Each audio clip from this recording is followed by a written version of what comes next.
چھٹا علمی نقطہ اور سوال یہ ہے کہ اسلامی لشکر کو یعنی صحابہ کرام کو اور اس کے علاوہ رسول اللہ صلی اللہ علیہ وسلم کو جب مدینہ کے ذرائع اطلاعات نے اور جاسوسوں نے یہ اطلاع دی کہ ابو سفیان کا لشکر نکل چکا ہے اور ابو جہل کا لشکر آ گیا ہے، تو رسول اللہ صلی اللہ علیہ وسلم نے اور آپ کے صحابہ نے کیا کیا؟ تو جواب یہ ہے کہ رسول اللہ صلی اللہ علیہ وسلم سمجھ گئے کہ اب اس وقت ایک خون ریز ٹکراؤ کا اور اس کے علاوہ حق اور باطل میں فیصلے کا وقت آ گیا ہے، اور یہ بھی بات تھی کہ اگر اس کو چھوڑ دیا جاتا اسی طرح اور رسول اللہ صلی اللہ علیہ وسلم واپس تشریف لے آتے تو اس بات کی کیا توقع کی جا سکتی تھی کہ وہ لشکر جو ہے واپس چلا جائے گا، بلکہ ایسا بھی ہو سکتا تھا کہ وہ مدینہ کے اوپر حملہ کر دیتا اور اس کے علاوہ جو مسلمانوں ہیں ان کی کھیتیوں کو اور صحابہ کو قتل کر دیتا۔ تو لہٰذا جو ہے ضرورت تھی ایک خون ریز ٹکراؤ کی، حق اور باطل میں فیصلے کی، یوم الفرقان کی ضرورت تھی۔ تو اللہ کے نبی صلی اللہ علیہ وسلم نے پھر صحابہ کرام سے مشورہ کیا، جس طرح کہ اللہ پاک نے اللہ کے نبی صلی اللہ علیہ وسلم کو فرمایا تھا کہ وشاورھم فی الامر، تو اللہ کے نبی نے مشورہ کیا کہ کیا کریں، واپس چلیں یا آگے بڑھیں اور جا کر ٹکرائیں۔ تو صحابہ کرام میں سے ایک طبقہ جو تھا وہ تو جنگ کا نام سن کر گھبرا گیا، کیونکہ سب کا جو ایمانی لیول تھا وہ ایک جیسا تو نہیں تھا نا۔ جو حضرت ابوبکر صدیق ہیں وہ حضرت عمر نہیں ہیں، جو حضرت عمر ہیں وہ حضرت عثمان نہیں ہیں، جو حضرت عثمان ہیں وہ حضرت علی نہیں ہیں،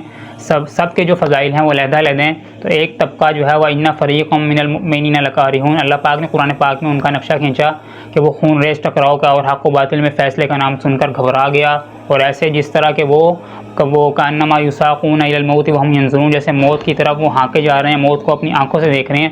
تو اللہ کے نبی صلی اللہ علیہ وسلم نے پوچھا صحابہ سے کہ کیا کرنا چاہیے، تو حضرت ابوبکر صدیق رضی اللہ تعالیٰ عنہ یار غار سب سے پہلے کھڑے ہوئے اور کہنے لگے یا رسول اللہ جو حکم دیں گے ہم تیار ہیں۔ اللہ کے نبی نے پھر فرمایا صلی اللہ علیہ وسلم کہ کیا کرنا چاہیے، تو حضرت عمر رضی اللہ تعالیٰ عنہ کھڑے ہوئے کہنے لگے یا رسول اللہ جو حکم دیں گے تیار ہیں۔ یہ ایک بڑا جو ہے مشکل موقع تھا کہ آئے تو قافلے کے لیے تھے، ہتھیار بھی نہیں ہیں، تو لہٰذا کیا کرنا چاہیے؟ تو بہت سے جو صحابہ گھبرا رہے تھے۔ پھر اللہ کے نبی نے تیسری مرتبہ فرمایا کیا کرنا چاہیے، آگے بڑھیں یا واپس؟ تو حضرت مقداد ابن اسود رضی اللہ تعالیٰ عنہ کھڑے ہوئے جو میسرہ کے امیر تھے، جس طرح میں نے پہلے بتایا تھا آپ کو۔ تو انہوں نے کہا یا رسول اللہ ہم موسیٰ علیہ السلام کی قوم نہیں ہیں۔ یہ بڑی پیاری بات انہوں نے فرمائی کہ ہم موسیٰ علیہ السلام کی قوم نہیں ہیں، کہ جنہوں نے کہا تھا موسیٰ علیہ السلام سے کہ فاذهب انت، کہ تو جا، فاذهب انت وربک، آپ کا رب جائے، فقاتلا انا ہاہنا قاعدون، کہ آپ اور آپ کے رب جائیں اور جا کر لڑیں اور ہم تو یہیں پر بیٹھے ہیں۔ تو لہٰذا کہنے لگے یا رسول اللہ ہم موسیٰ علیہ السلام کی قوم نہیں ہیں، ہم محمد رسول اللہ صلی اللہ علیہ وسلم آپ پر ایمان لے کر آئے ہیں، تو ہم یہ نہیں کہیں گے کہ ہم یہاں بیٹھے ہیں آپ جائیں اور آپ کا رب جا کر لڑ لے، بلکہ ہم تو یہ کہیں گے فاذهب انت وربک فقاتلا انا معک مقاتلون امامک وخلفک وعن ایمانک وعن شمائلک، کہ یا رسول اللہ ہم تو یہ کہیں گے کہ آپ چلیں، آپ کا رب بھی چلے، آپ تلوار اٹھائیں ہم بھی تلوار اٹھائیں گے، آپ آگے بڑھیں گے تو ہم بھی آگے بڑھیں گے، آپ پیچھے ہٹیں گے تو ہم بھی پیچھے ہٹیں گے، آپ دائیں مڑیں گے تو ہم بھی دائیں مڑیں گے، آپ بائیں مڑیں گے تو ہم بھی بائیں مڑیں گے، ہم آپ کے آگے پیچھے دائیں اور بائیں قربان ہوں گے، ہماری لاشوں سے گزر کر کوئی آپ تک پہنچے گا ویسے نہیں پہنچ سکتا۔ اللہ کے نبی صلی اللہ علیہ وسلم اتنے زیادہ خوش ہوئے اس تقریر سے، یہ بات سن کر۔ ایک جگہ میں نے یہ پڑھا کہ عبداللہ بن مسعود رضی اللہ تعالیٰ عنہ یہ فرماتے ہیں کہ جو رسول اللہ صلی اللہ علیہ وسلم اس تقریر سے اتنا خوش ہوئے کہ تمام صحابہ سوچنے لگے کہ کاش یہ بات میں کہہ دیتا، اتنے اللہ کے نبی خوش ہوئے۔ لیکن اللہ کے نبی نے چوتھی مرتبہ فرمایا کہ کیا کرنا ہے۔ ابھی تک جتنے بھی حضرات بول رہے تھے، جتنے بھی بات کر رہے تھے اور کھڑے ہو کر جان دینے کی بات کر رہے تھے، تو وہ سارے کے سارے مہاجرین تھے، یعنی مکہ والے لوگ تھے جو ہجرت کر کے آئے تھے۔ لیکن اللہ کے نبی صلی اللہ علیہ وسلم کے جو لشکر تھا اس کے اندر انصار جو ہیں وہ زیادہ تھے، 231 جو ہیں انصار مدینہ تھے۔ تو اللہ کے نبی نے چوتھی مرتبہ فرمایا کہ کیا کرنا ہے۔ یہ بات میں آپ کو پہلے بتا دوں کہ انصار نے جو بیعت کی تھی، بیعت عقبہ اور بیعت عقبہ ثانیہ جو کی تھی، اس کے اندر ان کے ذمہ یہ تھا کہ مدینہ کے اندر رہ کر اگر کوئی لشکر مسلمانوں کے اوپر حملہ آور ہوگا، اللہ کے نبی صلی اللہ علیہ وسلم پر حملہ آور ہوگا، اس سے لڑنا ان کے ذمہ تھا، لیکن باہر نکل کر میدان کے اندر لڑنا ان کے ذمہ بالکل نہیں تھا۔ تو لہٰذا اللہ کے نبی نے چوتھی مرتبہ فرمایا کیا کرنا ہے۔ تو یہ انصار میں سے اوس کے سردار حضرت سعد ابن معاذ رضی اللہ تعالیٰ عنہ نے بھانپ لی، اور یہ وہی صحابی ہیں کہ جب یہ فوت ہوئے بنو قریظہ کے بعد تو جو اللہ تعالیٰ کا عرش ہے وہ خوشی سے جھوم اٹھا تھا، تو وہ کھڑے ہوئے کہنے لگے یا رسول اللہ ہمارا خیال تھا کہ ہمارے مکہ والے بھائی، ہمارے مہاجر بھائی بات کر رہے ہیں تو ہم بھی ان کے ساتھ ہیں، لیکن میرا خیال ہے کہ آپ مدینہ والوں کی رائے جاننا چاہتے ہیں۔ تو اللہ کے نبی نے فرمایا کہ ہاں۔ کہنے لگے یا رسول اللہ میں مدینہ والوں کی طرف سے بول رہا ہوں، کہیں آپ کو یہ خیال ہوگا کہ ہم وہاں پر رہ کر ہی لڑیں گے مدینہ کے اندر، میں ان کی طرف سے بات کر رہا ہوں کہ ہم آپ پر ایمان لائے، آمنا بک وبایعناک، آپ کے ہاتھوں میں ہاتھ دیا، وعلمنا ان ما جئت به من السماء حق، اور ہم ایمان لائے کہ آسمان سے جو بھی بات ہمیں بتا رہے ہیں آپ، وہ آسمان سے جو بھی خبریں آپ دے رہے ہیں وہ حق ہے اور وہ سچ ہے۔ پھر کہنے لگے یا رسول اللہ سالم من شئت وحارم من شئت واقطع حبال من شئت خذ من اموالنا ما شئت ما اخذت من اموالنا احب الینا مما ترکت لنا والق بنا العدو انا لصبر فی الحرب وصدق عند اللقاء۔ تو کہنے لگے یا رسول اللہ جس سے چاہیں لڑ لیں ہم بھی لڑیں گے، جس سے چاہیں دوستی کریں ہم بھی دوستی کریں گے، اور اس کے علاوہ ہمارے مالوں میں سے جو چاہیں لے لیں اور جو چاہیں چھوڑ دیں، جو آپ ہم لے لیں گے وہ ہمیں زیادہ محبوب ہوگا اور جو چھوڑ دیں گے وہ اتنا محبوب نہیں ہوگا۔ اور ہماری جو عادت ہے وہ میدان کے اندر ہمیشہ سینے کے اوپر تیر کھانے کی ہے، پشت کے اوپر تیر کھانے کی نہیں ہے، اور مجھے امید ہے کہ اللہ تعالی ہماری بہادری کے وہ جوہر آپ کو دکھائے گا کہ جس سے آپ کی آنکھیں مبارک ٹھنڈی ہو جائیں گی اور آپ ہمیں حکم فرمائیں کہ سمندروں کے اندر چھلانگ لگا دو، برق قیمات تک اپنی جو اونٹنیاں ہیں وہ دوڑاتے چلے جاؤ۔ اللہ کی قسم پیچھے مڑ کے ہرگز نہ دیکھیں گے کہ ہمارے بال بچوں کا کیا ہوا، ہماری بیویوں کا کیا ہوا، ہماری کھیتیوں کا کیا ہوا، ہمارے مکانات کا کیا ہوا۔ ہم آپ پر ایمان لائے، آپ حکم دیجئے، ہم تیار ہیں۔ تو اللہ کے نبی صلی اللہ علیہ وسلم یہ تقریر سن کر اتنے زیادہ خوش ہوئے کہ آپ نے فرمایا بس اللہ کا نام لے کر اب چلو، اور گویا میں جو قریش مکہ ہے ان کی قتل گاہیں دیکھ رہا ہوں، اور اللہ تعالیٰ نے مجھ سے 2 گروہوں میں سے ایک گروہ کا وعدہ کیا ہے، تو اللہ تعالیٰ اس پر ہمیں فتح ضرور دے گا۔ پھر اللہ کے نبی صلی اللہ علیہ وسلم جب سفر کرتے کرتے بدر کے قریب پہنچے، پھر اللہ کے نبی صلی اللہ علیہ وسلم اور حضرت ابوبکر صدیق رضی اللہ تعالیٰ عنہ دونوں حضرات جو ہیں وہ نکلے قریش مکہ کے لشکر کا پتہ لگانے کے لیے۔ تو راستے میں ایک بوڑھا مل گیا، تو اس سے پوچھا گیا، اللہ کے نبی صلی اللہ علیہ وسلم نے پوچھا کہ جو قریش کا لشکر ہے وہ اس وقت کہاں پر ہے اور کیا اس بارے میں کچھ جانتے ہو؟ اس نے کہا تمہیں کچھ نہیں بتاؤں گا جب تک یہ نہ بتا دو تم دونوں کہاں سے ہو۔ تو اللہ کے نبی نے فرمایا کہ ہم تمہیں بتا دیں گے کہ ہم کہاں سے ہیں، پہلے تم ہمیں خبر دو قریش مکہ کی۔ تو اس نے ٹھیک اس جگہ کا بتایا جہاں پہ قریش مکہ اس وقت موجود تھے۔ پھر اللہ کے نبی صلی اللہ علیہ وسلم کو جب اس نے ساری خبر دے دی، پھر اس نے کہا کہ اب تم دونوں بتاؤ کہ تم دونوں کہاں سے ہو۔ تو اللہ کے نبی صلی اللہ علیہ وسلم نے فرمایا کہ ہم دونوں پانی سے ہیں۔ وہ یہ کہہ کر چلتے بنے، اور وہ جو بوڑھا تھا، وہ قریش کا جو بوڑھا انسان تھا، جو بوڑھا آدمی تھا، وہ بکتا رہا، بکواس کرتا رہا کہ کیا مطلب کون سے پانی سے ہو، کیا عراق کے پانی سے ہو، لیکن اللہ کے نبی صلی اللہ علیہ وسلم تشریف لے گئے۔ اب اس واقعے سے یہ جو بوڑھے کا قصہ ہے اس سے کیا سبق ملتا ہے یہ تو مجھے معلوم نہیں، لیکن یہ لکھا ہوا مجھے ملا تو یہ میں نے بتا دیا۔ کسی عالم کو میں نے یہ واقعہ بیان کرتے ہوئے نہیں سنا، تو لہٰذا اس میں کیا سبق ہے اگر آپ کو معلوم ہو تو مجھے ضرور بتائیے گا۔ تو 7واں علمی نکتہ اور سوال یہ ہے کہ مکی لشکر کی معلومات حاصل کرنے کے لیے کون سے صحابہ کو اسرنو روانہ کیا گیا تھا، اور اس کے علاوہ حضرت خباب ابن منذر رضی اللہ تعالیٰ عنہ کا جو کردار ہے وہ جنگ ہونے سے پہلے کیا تھا، کون سا بڑا کام انہوں نے کیا۔ تو جواب یہ ہے کہ حضرت علی بن ابی طالب رضی اللہ تعالیٰ عنہ، حضرت سعد بن ابی وقاص رضی اللہ تعالیٰ عنہ اور حضرت زبیر بن عوام رضی اللہ تعالیٰ عنہ کو روانہ کیا گیا۔ تو جب یہ پہنچے بدر کے قریب چشمے پہ، تو 2 جو قریش کے سقے تھے پانی پلانے والے، تو وہ پانی بھر رہے تھے۔ ان حضرات نے ان کو پکڑ لیا دونوں کو اور لے کر آئے اور ان سے پوچھ گچھ کی، تو بعض صحابہ نے ان کی خوب دھلائی کر دی۔ ان دونوں نے کہا کہ ہم مکی لشکر کے سقے ہیں، پانی پلانے والے ہیں۔ تو بعض صحابہ یہ سمجھے کہ یہ ابو سفیان کے آدمی ہوں گے، لہٰذا ان کو خوب مارا۔ اللہ کے نبی صلی اللہ علیہ وسلم نماز پڑھ رہے تھے، جب انہوں نے ان کی خوب دھلائی ہوئی تو انہوں نے کہا کہ ہم زبردستی، جب ان کو بہت زیادہ مارا گیا تو انہوں نے مجبور ہو کر کہہ دیا کہ ہم ابو سفیان کے آدمی ہیں، تو صحابہ نے چھوڑ دیا ان کو۔ تو اللہ کے نبی صلی اللہ علیہ وسلم جب نماز سے فارغ ہوئے تو آپ نے فرمایا کہ جب انہوں نے سچ بولا تو تم لوگوں نے دھلائی کر دی، اور جب انہوں نے جھوٹ بولا تو تم لوگوں نے چھوڑ دیا۔ یہ سچ کہہ رہے ہیں، یہ مکی لشکر کے آدمی ہیں۔ تو ان سے پھر اللہ کے نبی صلی اللہ علیہ وسلم نے پوچھ گچھ کی اور پوچھا کہ مکی لشکر جو ہے وہ اس وقت کہاں ہے؟ تو انہوں نے کہا کہ یہ جو ٹیلا نظر آ رہا ہے اس کے پیچھے مکی لشکر ہے۔ آپ نے پوچھا تعداد کتنی ہے؟ تو ان دونوں نے کہا کہ ہمیں معلوم نہیں۔ تو آپ نے فرمایا روزانہ، یا اللہ کے نبی کی ذہانت دیکھیں، آپ نے فرمایا کہ روزانہ کتنے جو اونٹ ہیں وہ ذبح کرتے ہیں؟ تو کہنے لگے ایک دن 9 اونٹ اور ایک دن 10 اونٹ۔ تو اللہ کے نبی صلی اللہ علیہ وسلم نے فرمایا کہ اس کا مطلب ہے کہ جو تعداد ہے وہ 900 سے 1000 کے درمیان ہے، اور تعداد اتنی ہی تھی۔ تو لہٰذا اللہ کے نبی صلی اللہ علیہ وسلم نے پھر پوچھا کہ جو اس کے اندر جو سردار ہیں، مکہ کے جو سردار ہیں وہ کتنے ہیں؟ تو انہوں نے نام گنوائے کہ ابو جہل ابن ہشام، اس کے علاوہ ابو البختری اور نضر ابن حارث اور عتبہ بن ربیعہ کے دونوں بیٹے عتبہ بن ربیعہ اور شیبہ ابن ربیعہ اور ولید ابن عتبہ، نضر ابن حارث، اور اس کے علاوہ طعیمہ ابن عدی اور نوفل بن خویلد اور حکیم ابن حزام اور حارث بن عامر اور زمع بن اسود اور اس کے علاوہ امیہ بن خلف، یہ بڑے بڑے جو سردار ہیں ان کے نام لیے، اور بہت سے اور سرداروں کے نام لیے کہ یہ سارے کے سارے مکہ کے جو سردار ہیں یہ اس لشکر کے اندر موجود ہیں۔ یہ سب کچھ سننے کے بعد اللہ کے نبی صلی اللہ علیہ وسلم صحابہ کی طرف متوجہ ہوئے اور آپ نے فرمایا کہ مکہ نے اپنے جگر کے ٹکڑوں کو تمہارے پاس لا کر ڈال دیا ہے۔ پھر اس کے بعد اللہ پاک کی طرف سے قریش مکہ کے اوپر بارش ہوئی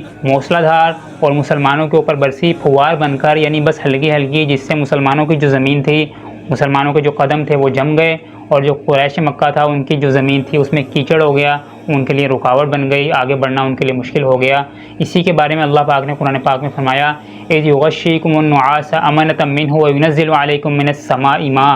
وینزل علیکم من السماء ماء لیطہرکم بہ ویذھب عنکم رجز الشیطان ولیربط علی قلوبکم ویثبت بہ الاقدام۔ جو اللہ پاک نے آیات نازل فرمائی کہ آسمان سے پانی برسایا، شیطان کی نجاست کو تم سے دور کر دیا، تمہارے دلوں کو مضبوط کر دیا، تمہارے قدموں کو جما دیا، تو اللہ تعالیٰ کی طرف سے رحمت کا نزول ہوا۔ اور حضرت خباب بن منذر رضی اللہ تعالیٰ عنہ کا کردار جنگ سے پہلے یہ ہے کہ اللہ کے نبی صلی اللہ علیہ وسلم نے لشکر کو حرکت دی، اور بدر کے جو قریب ترین چشمہ تھا وہاں جا کے پڑاؤ ڈالا، سارے صحابہ بھی رک گئے۔ تو حضرت خباب بن منذر رضی اللہ تعالیٰ عنہ تشریف لائے اور کہنے لگے یا رسول اللہ، یہاں پر جو آپ نے قیام فرمایا ہے، بدر کے قریب ترین چشمے پہ جو آپ نے قیام فرمایا ہے، یہ اللہ تعالیٰ کے حکم سے ہے؟ اگر اللہ کا حکم ہے لہٰذا پھر تو ہم آگے پیچھے ہٹ نہیں سکتے، لیکن اگر اللہ کا حکم نہیں ہے تو پھر قریش کی جو سب سے قریب ترین چشمہ ہے وہاں جا کے پڑاؤ ڈالیں، وہاں پر جا کر خیمے لگائیں۔ اس سے یہ ہوگا کہ اس چشمے کے اوپر ہم قبضہ کر لیں گے، قریش کو پانی نہیں ملے گا، ہمیں ملے گا، ہم وہاں پر حوض بنا لیں گے، اور اس کے علاوہ جتنے بھی چشمے ہیں وہ سارے کے سارے بند کر دیں گے۔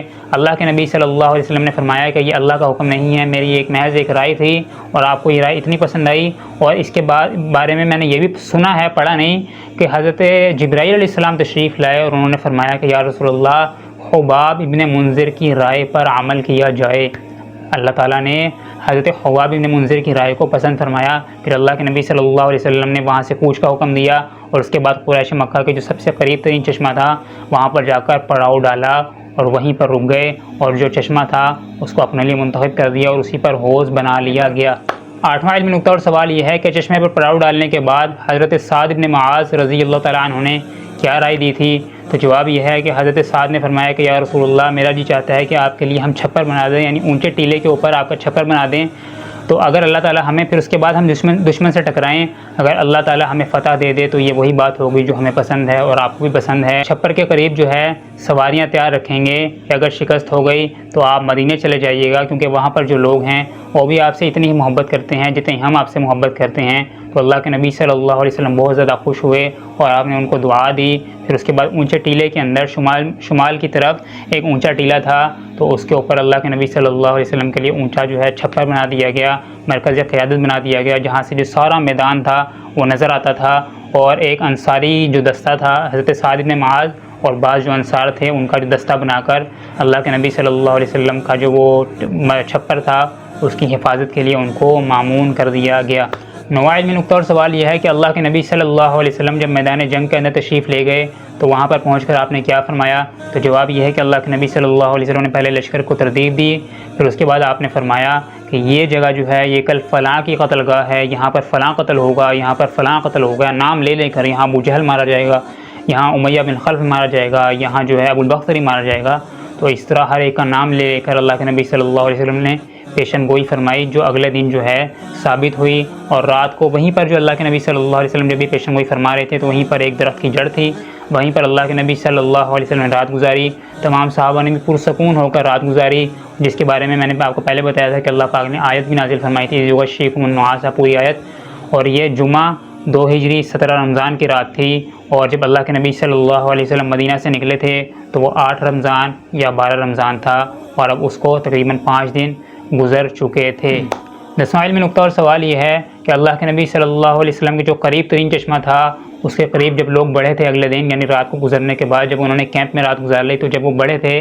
اللہ کے نبی صلی اللہ علیہ وسلم کے چشمے کی طرف، تو آپ نے کیا فرمایا تھا؟ تو جواب یہ ہے کہ آپ نے فرمایا کہ ان لوگوں کو چھوڑ دو، لیکن اس چشمے سے، یعنی اللہ کے نبی صلی اللہ علیہ وسلم کے قریب ترین جو چشمہ تھا اس سے جس آدمی نے بھی پانی پیا تو وہ بدر کی جنگ کے اندر مارا گیا، صرف ایک آدمی کے سوا، اس کا نام ہے حکیم ابن حزام، جو بدر کی جنگ کے اندر بچ بھی گیا، اور بعد میں یہ رضی اللہ عنہ بنے اور مسلمان ہوئے، اور بہت اچھے مسلمان ہوئے۔ تو جب انہوں نے بڑی قسم کھانی ہوتی تھی، کسی بڑی بات پر قسم کھانی ہوتی تھی، تو یہ کہا کرتے تھے لا والذی نجانی من یوم بدر، اس ذات کی قسم کہ جس نے مجھے بدر کے اندر نجات دی، بدر کی جنگ کے اندر قتل ہونے سے جس نے مجھے بچا لیا۔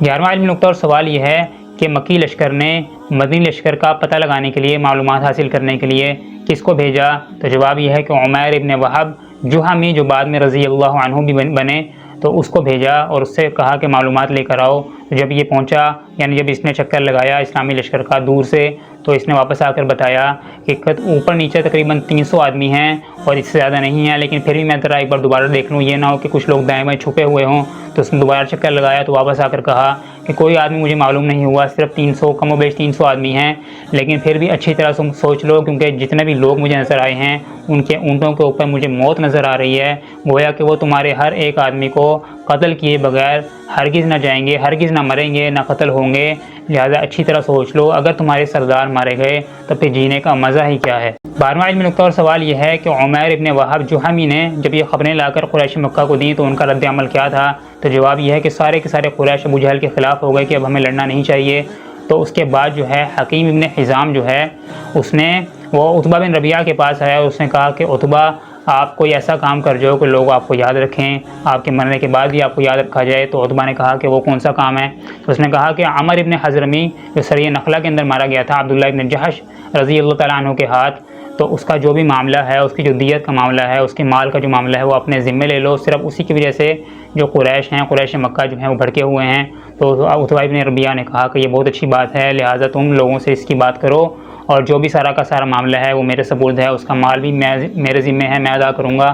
تو عتبہ بن ربیعہ جو ہے وہ راضی ہو گیا، لیکن عتبہ بن ربیعہ نے کہا کہ حنظلیہ کے سپوت، یعنی حنظلیہ یعنی ابو جہل کی ماں کا نام تھا حنظلیہ، تو کہنے لگا حنظلیہ کے سپوت یعنی اس کے جو بیٹا ہے اس سے بات کر لو، اس سے کوئی امید نہیں اچھائی کی۔ تو عتبہ بن ربیعہ نے پھر لوگوں کے اندر تقریر کی کہ اگر تم رسول اللہ صلی اللہ علیہ وسلم کے لشکر سے ٹکراؤ گے تو کوئی اچھی بات نہیں ہوگی، بلکہ ہر بندہ جو ہے اپنے بھائی سے یا بیٹے سے یا اپنے باپ سے یا اپنے چچا سے ہی ٹکرائے گا، تو یہ کوئی اچھی بات نہیں ہوگی، تو لہٰذا ان کو ان کے حال پر چھوڑ دو اور عرب کو بھی چھوڑ دو۔ اگر عرب جو ہے ان کے اوپر غالب آ گیا تو یہ وہی بات ہوگی جسے تم چاہتے ہو،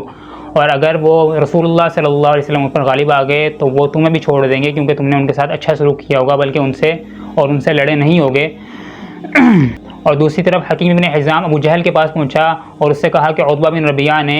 عمر ابن حضرمی کا سارا معاملہ، دیت کا معاملہ اور اس کے مال کا سارا بھی جو ذمہ ہے وہ خود لے لیا ہے اور لوگوں کو اس پہ راضی کر لیا ہے کہ جنگ نہ کریں گے۔ لیکن ابو جہل جو تھا وہ بہت زیادہ اڑیل تھا اور بہت زیادہ جاہل تھا، تو اس نے کہا کہ وہ اس لیے کترا رہا ہے جنگ سے کہ اس کا بیٹا جو ہے وہ جنگ کے اس کے اندر اسلامی لشکر کے اندر موجود ہے، جن کا نام حضرت ابو حذیفہ تھا رضی اللہ تعالیٰ عنہ، تو اس لیے وہ جو ہے کترا رہا ہے۔ اور اس کے بعد جو ہے عتبہ بن ربیعہ کو جب پتہ چلا کہ اس نے یہ کہا ہے تو اس نے کہا کہ پتہ لگ جائے گا کہ کون بزدل ہے اور کون جنگ کرنے والا ہے۔ اور اس کے بعد ابو جہل نے یہ کیا کہ یہ سارا معاملہ جو ہے یہ قوت نہ پکڑ جائے اور لوگ کہیں واپس نہ چلے جائیں، تو اس نے عامر ابن حضرمی کو، جو عامر ابن حضرمی کا بھائی تھا، اس کو بلایا اور اس سے کہا کہ عتبہ بن ربیعہ تمہارا حلیف دیکھو کیا کہہ رہا ہے، جنگ سے لوگوں کو روک رہا ہے، تو لہٰذا اپنے بھائی کی قتل کی لوگوں کو دہائی دو۔ تو وہاں پر رواج یہ تھا کہ جب دہائی دی جاتی تھی تو اپنے سارے کپڑے پھاڑ دیے جاتے تھے، تو اس نے کپڑے پھاڑ دیے اور اونچی اونچی آواز سے کہا کہ واہ عمرا واہ عمرا، میرے بھائی کیا قتل کا بدلہ۔ تو لہٰذا جو جتنے لوگ تھے قریش مکہ کے وہ سارے کے سارے گرم ہو گئے، جوش انتقام میں بھڑک اٹھے اور جو ہوش ہے اس کے اوپر جوش غالب آ گیا۔